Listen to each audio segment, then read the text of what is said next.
Today we have to discuss lecture number 2। जो हमारा पहला लेक्चर हुआ था उसमें हमने कार्बोहाइड्रेट की definition, classification of carbohydrate, nomenclature of carbohydrate ये डिटेल में डिस्कस किया है। तो लेक्चर नंबर 2 ये देखने से पहले आप लेक्चर नंबर 1 जरूर देख लो। तो आज जो पॉइंट है 14.2.3 preparation of glucose. Glucose is also called as grape sugar as it is present in grapes. It is also called as dextrose. Dextrose क्यों बोला है? When plain polarized light is passed through glucose, then it deviates plain polarized light to the clockwise direction, and therefore it is called as dextrose. It is also called as corn sugar and also called as blood sugar. It is essential constituent of blood. तो ये जो बाकी के 4 शब्द हैं ये आपको competitive exam में काम में आएंगे। तो इसके लिए आप ग्लूकोज शब्द ध्यान में रखो, ठीक? ये ज्यादा की जानकारी है। अब ग्लूकोज इसको तैयार करने के लिए आज जो हमारा पॉइंट है प्रिपरेशन ऑफ ग्लूकोज, 2 मेथड है। पहली है फ्रॉम सुक्रोज। तो बताइए सुक्रोज का फार्मूला क्या है? लेक्चर नंबर 1 में आपको बताया था C12H22O11 बराबर है। और सुक्रोज जो है वो डाइसैकेराइड है। डाइसैकेराइड है, फिर से अपना लेक्चर नंबर 1 में बताया था they on hydrolysis gives 2 units of monosaccharide. तो ये जो मेथड है इसको बोलते हैं लेबोरेटरी मेथड। और दूसरा है फ्रॉम स्टार्च। स्टार्च का फार्मूला क्या है? C6H10O5, right. और ये जो मेथड है इसको बोलते हैं इंडस्ट्रियल मेथड, या बोलते हैं कमर्शियल मेथड, या बोलते हैं large scale preparation.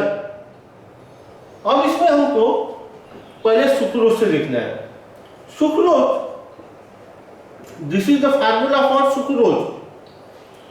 It on hydrolysis by using either dilute HCl or dilute sulfuric acid, दोनपैकी काही वापरता येईल, for about 2 hours heated.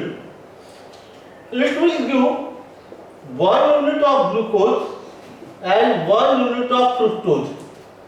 तो फिर से लेक्चर नंबर 1 में मैंने आपको बताया था कि ग्लूकोज और फ्रुक्टोज जो है दोनों का फार्मूला सेम है पर स्ट्रक्चर लेकिन अलग है। ग्लूकोज जो है वो है पेंटा हाइड्रोक्सी एल्डिहाइड, यानी 5 OH ग्रुप और एल्डिहाइड ग्रुप। फ्रुक्टोज में 5 OH ग्रुप और कीटोनिक ग्रुप। और इसलिए ग्लूकोज और फ्रुक्टोज इसको बोलते हैं functional isomer. Their formula is same but they contain different functional group. इसके अंदर है एल्डिहाइड ग्रुप, इसके अंदर है कीटोनिक ग्रुप। अब ये सॉल्यूशन जब ठंडा होने लगता है इसके अंदर अल्कोहल, इथेनॉल उसको ऐड किया जाता है। उसका कारण है ग्लूकोज जो है it is insoluble in alcohol, fructose जो है it is soluble in alcohol. तो उसकी वजह से क्या होगा? As glucose is insoluble it crystal are form, और फ्रुक्टोज जो है as it is soluble, it remains in the solution, and the two are separated by filtration. तो फिल्ट्रेशन नाम का जो टेक्निक है वो आपने 11th क्लास में देखा हुआ है। तो कैसा रहता है फिल्ट्रेशन टेक्निक? एक आप फलेल लो, उसके ऊपर फिल्टर पेपर लगाओ और ये पूरा सॉल्यूशन इसके ऊपर डाल दो। ग्लूकोज कहाँ रहेगा? ये glucose, these are crystals of glucose. और बाकी जो सॉल्यूशन है वो ऐसा नीचे आ गया, यह है अल्कोहल और यह है fructose. So in this way glucose is separated from fructose by the technique called filtration. तो ये हो गई लेबोरेटरी मेथड ऑफ प्रिपरेशन। फिर दूसरी मेथड कौन सी है? Industrial method, large scale preparation. तो इंडस्ट्रियल मेथड में हमको कमर्शियल व्यू रखना पड़ता है, यानी बाजार में जब ये ग्लूकोज आएगा तो उसका जो प्राइस है वो भी अकाउंट में लेना पड़ता है, वो भी ध्यान में रखना पड़ता है। तो स्टार्च जो रहता है वो सस्ता रहता है as compare to sucrose.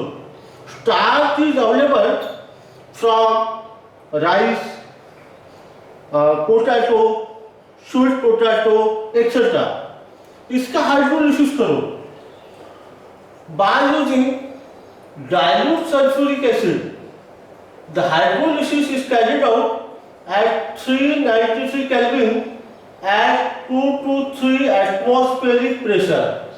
You will get glucose. आपको ग्लूकोज मिल गया। तो एग्जाम में क्वेश्चन कैसा आता है? एग्जाम में क्वेश्चन आएगा how is glucose prepared on large scale. Large scale बोला तो ये मेथड, या how is glucose prepared from starch. Starch बोला तो ख्याल में आता है, और लार्ज स्केल बोला तो थोड़ा दिक्कत होती है, इसलिए लार्ज स्केल बोला तो ये मेथड ध्यान में रखना। और how is glucose prepared from sucrose, first method. पर कभी क्वेश्चन ऐसा आता है कंफ्यूजन करने के लिए, कभी कभी क्वेश्चन ऐसा देते हैं how is glucose prepared in laboratory. Laboratory बोले तो सुक्रोज। ये हो गया प्रिपरेशन ऑफ ग्लूकोज। आप जाते हैं नेक्स्ट पॉइंट पर। नेक्स्ट पॉइंट है कि ग्लूकोज जो है उसका स्ट्रक्चर कैसा है। ग्लूकोज का फार्मूला आपको मालूम है ना। अब उसका स्ट्रक्चर कैसा है? ग्लूकोज का स्ट्रक्चर ऐसा है, देखो ये कौन सा ग्रुप है? एल्डिहाइड ग्रुप है ना, और यह है सेकेंडरी अल्कोहलिक ग्रुप। इसमें 6 कार्बन रहते हैं। सिर्फ ध्यान रखना 3 नंबर का जो कार्बन रहता है उसका OH group left hand side में और बाकी सब राइट हैंड साइड में, ये ध्यान में रखना। यानी फिर स्ट्रक्चर निकालना आपके लिए आसान। तो ये जो ग्रुप है ये है एल्डिहाइड ग्रुप। एल्डिहाइड ग्रुप जो है उसके लिए दूसरा शब्द कौन सा बताओ? उसको बोलते हैं फॉर्मिल ग्रुप। जो सवाल मैं आपसे पूछूं तो थोड़ा वहां पे वीडियो पॉज कर दिया करो और आप थोड़ा सोचना और जवाब देने की कोशिश करना। ये कौन सा ग्रुप है बताओ? यह है सेकेंडरी अल्कोहलिक ग्रुप। तो बताओ सेकेंडरी अल्कोहलिक ग्रुप इसमें कितने हैं? गिन लो, 4, 1 2 3 4। और ये कौन सा ग्रुप है? ये ग्रुप है प्राइमरी अल्कोहलिक ग्रुप। तो ग्लूकोज में एक एल्डिहाइड ग्रुप है, 4 सेकेंडरी अल्कोहलिक ग्रुप है, एक प्राइमरी अल्कोहलिक ग्रुप है। अब आप बता सकते हैं क्या इसके अंदर में और सिमेट्रिक कार्बन कितने हैं? आपको याद है टॉपिक नंबर 10 उसमें बताया था और सिमेट्रिक कार्बन, या उसी के दूसरा शब्द कौन सा है? चिराल कार्बन। तो एक carbon atom which has 4 different atom or group of atom attached to its 4 valency is called as asymmetric carbon atom और चिराल कार्बन एटम। तो इसमें ये कार्बन एटम असिमेट्रिक है it is denoted by putting a asterisk on that carbon. इसको देखो, इधर H, इधर O H, इधर CH2 और ये बाकी सारा लोग। ये कार्बन एटम असिमेट्रिक, ये असिमेट्रिक, ये असिमेट्रिक।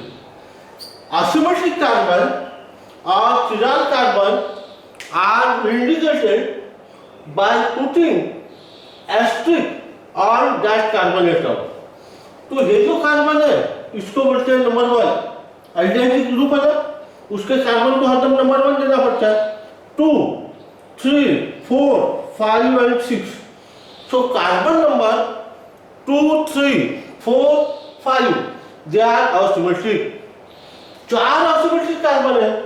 अब फार्मूला ऐसा रहता है, number of optical isomer, A यानी नंबर ऑफ ऑप्टिकल आइसोमर। कितने ऑप्टिकल आइसोमर रहेंगे? ये यानी number of asymmetric carbon atom. A is equal to 2 to the power 4 यानी 16। So number of optical isomer possible for glucose are 16। ये ख्याल में रखना। तो इसके ऊपर MCQ के 2-3 क्वेश्चन तैयार होते हैं। एक, ग्लूकोज में कौन कौन से ग्रुप रहते हैं? एक अल्डेहाइडिक, 4 सेकेंडरी अल्कोहलिक, एक primary alcoholic. There are how many asymmetric carbon atom in glucose? 4। How many optical isomer are possible for glucose? 16। ये बातें आपको ख्याल में रखना है। हो गया। अब ग्लूकोज का ये स्ट्रक्चर कैसे आया, इसको बोलते हैं open chain structure of glucose. कैसे आया, उसके लिए क्या एविडेंस है? तो उसके लिए टेक्स्ट बुक जो है उसके पेज नंबर 300 पे कुछ बातें लिखा है। तो ग्लूकोज जो है इसका फार्मूला क्या है? वो फार्मूला है, अभी आपको मालूम है, C6H12O6। ये फार्मूला जो है कोलिगेटिव जो प्रॉपर्टी रहती है, पेपर 1 में है, 4 कोलिगेटिव प्रॉपर्टी रहती है, उसके ऊपर से डिटरमाइन हुआ। तो 4 कोलिगेटिव प्रॉपर्टी कौन सी है? Lowering of vapour pressure, elevation of boiling point, depression of freezing point और osmotic pressure. So from those colligative property it has been found that its molecular formula is C6H12O6। अब ये जो glucose था इसका जब इसको प्रोलॉन्ग हीट किया गया HI के साथ में, हाइड्रोक्लोरिक एसिड के साथ में प्रोलॉन्ग हीटिंग, तो it result in formation of normal hexane. Hexane मिला, नॉर्मल हेक्सेन। और उसके ऊपर से ऐसा निष्कर्ष निकाला गया कि the 6 carbon atom are glucose are in nature. ये 6 कार्बन जो है ये एक दूसरे को अटैच है। फिर ग्लूकोज में ये अल्डिहाइड ग्रुप है, ये कैसे पता चला? यदि ग्लूकोज की रिएक्शन हाइड्रोजन साइनाइड के साथ की जाए तो ऐसा कंपाउंड मिलता है। इधर देखना, ये ग्रुप को ऐसा लिखता हूं मैं। ये बाकी रिएक्शन कैसे आसानी से ख्याल रखे। देखो आपको रिएक्शन बता के रखता हूँ कि आपको रिएक्शन कैसे बात करना है। ये ग्रुप है ना, इसको चाहे तो आप ऐसा बना के रख दो। देखो आप क्या मालूम है, ये एडिशन रिएक्शन है। ये कैसी होती है? ये रिएक्शन क्या मालूम है? इस प्रकार की अल्डिहाइड कीटोन नाम का टॉपिक है, वहां पर ऐसी रिएक्शन है। तो रिएक्शन कैसी होती है? Hydrogen get attach to oxygen and cyanide group get attach to carbon. इसको बोलते हैं ग्लूकोज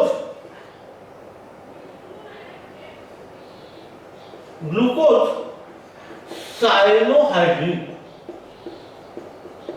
और उसी प्रकार से ग्लूकोज इसकी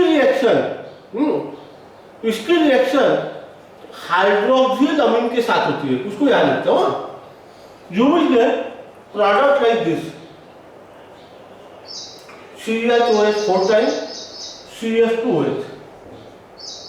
देखो ये O और ये H2 ये निकल जाएगा, ऐसा कंपाउंड मिलेगा। इसको बोलते हैं ग्लूकोज ऑक्साइड। ग्लूकोज ऑक्साइड ये रिएक्शन को बोलते हैं कंडेंसेशन रिएक्शन। कंडेंसेशन रिएक्शन, ये जो दोनों रिएक्शन है ना, ये अल्डिहाइड कीटोन नाम का जो टॉपिक है 12 नंबर, उसमें दोनों रिएक्शन है। इसको नाम है ग्लूकोज ऑक्साइड या ग्लूको ऑक्साइड। तो ऐसे कंपाउंड जिसके अंदर में अल्डिहाइड ग्रुप रहता है ऐसा या कीटोन ग्रुप रहता है, वो ये दो में से कोई भी है क्या, इसको बोलते हैं carbonyl group. They react with undergo addition reaction with hydrogen ion और undergo condensation reaction with hydroxylamine H2NOH hydroxylamine. आप दो में से कुछ भी रह सकता है। फिर पता कैसे लगे कि ये ग्रुप अल्डिहाइड ही है, कीटोनिक ग्रुप नहीं है? ये तो पता लग गया कि ये जो ग्रुप है ये कार्बोनिल ग्रुप है। पर ये जानना हो कि the group in glucose is aldehyde group, तो फिर क्या करें?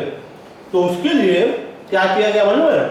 ग्लूकोज का ऑक्सीडेशन किया गया by using mild oxidising agent like bromine water. यह glucose its oxidation was carried out by using mild oxidizing agent like bromine water। तो फिर मिला ग्लूकोनिक एसिड। इसका नाम है ग्लूकोनिक एसिड। देखो ये अल्डिहाइड ग्रुप, इसका रूपांतर कार्बोक्सिल ग्रुप में हुआ, बाकी स्ट्रक्चर जैसे के वैसा, इसका नाम है ग्लूकोनिक एसिड। तो aldehyde group get converted to carboxyl group. इससे पता चला कि इसके अंदर में अल्डिहाइड ग्रुप ही है। क्यों? इसका कारण है यदि यहाँ कीटोनिक ग्रुप रहता तो जो माइल्ड ऑक्सीडाइजिंग एजेंट रहता है they can oxidise aldehyde to acid but they can not oxidise ketonic group. जो कीटोनिक ग्रुप रहता है उसका ऑक्सीडेशन माइल्ड ऑक्सीडाइजिंग एजेंट से होता ही राइट। और इससे फिर ये कंफर्म हो गया कि इसके अंदर जो ग्रुप है ग्लूकोज में वो अल्डिहाइड ग्रुप ही है। ठीक, फिर इसके अंदर प्राइमरी अल्कोहलिक ग्रुप है। ये कैसे पता चला? ये जो ग्रुप है प्राइमरी अल्कोहलिक ग्रुप है, ये कैसे पता चला? तो ग्लूकोज इसका यदि ऑक्सीडेशन करते हो बाय यूजिंग नाइट्रिक एसिड तो आपको ऐसा कंपाउंड मिलेगा। इस कंपाउंड का नाम है सैक्रिक एसिड राइट। उसी प्रकार से ये जो ग्लूकोनिक एसिड है इसका भी यदि ऑक्सीडेशन करते हो bye using dilute nitric acid तो भी मिलता है सैक्रिक एसिड। यह है डाइकार्बोक्सिलिक एसिड यानी जिसके अंदर दो COH ग्रुप है। इसके ऊपर से ये कंफर्म हुआ कि ग्लूकोज में प्राइमरी अल्कोहलिक ग्रुप है। और फिर इसके अंदर में 5 OH ग्रुप है, 5 हाइड्रोक्सिल ग्रुप है। Glucose contain 5 hydroxyl group. ये कैसे पता चला? तो इसका किया acetylation by using acetic anhydride. Acetylation किया तो ऐसा प्रोडक्ट मिला ग्लूकोज पेंटा एसिटेट। देखो यहां क्या हुआ, 4 hydrogen atom are replace by acetyl group, इसी को बोलते हैं एसिटाइलेशन। और यहां का एक और हाइड्रोजन रिप्लेस हो गया एसिटिल ग्रुप से। प्लस बोलो साथ में क्या मिलेगा आपको? मिलेगा 5 मोल्स ऑफ एसिटिक एसिड। तो 5 हाइड्रोजन रिप्लेस हुए 5 एसिटिल ग्रुप से। और उसके ऊपर से ये कंफर्म हुआ कि ग्लूकोज में 5 OH ग्रुप है, ठीक। तो on the basis of all these reaction it is confirm that there is a chain of 6 carbon. हाँ, वो कैसे पता चला कि 6 कार्बन की चेन है? On prolong heating with HI glucose give normal hexane. फिर इसके अंदर जो ग्रुप है ये ग्रुप कार्बोनिल ग्रुप है। ये कैसे पता चला? The reaction was carried out with hydrogen ion and with hydroxyl amine. पर वो ग्रुप अल्डिहाइड ग्रुप ही है। ये कैसे पता चला? On oxidation with mild oxidising agent like bromine water it give gluconic acid. This group is a primary alcoholic group. ये कैसे पता चला? Because on oxidation by dilute nitric acid, glucose as well as gluconic acid give dicarboxylic acid called as saccharic acid. और glucose में 5 OH group है, उसके लिए ये reaction. From all this, it is confirmed that glucose possess open chain structure like this। अब इसके ऊपर एक क्वेश्चन आप लिख के रखो। वो क्वेश्चन है what is action of following reagent on glucose. Number 1 hydroxylamine, number 2 acetic anhydride, number 3 bromine water, number 4 dilute nitric acid. ये 4। और एक क्वेश्चन नंबर 3 का 4 पेज नंबर 321 वो आपके टेक्स्ट बुक में से आप देखो। तो आज का जो डिस्कशन है वो यहाँ रोकता हूँ, कल इसके आगे।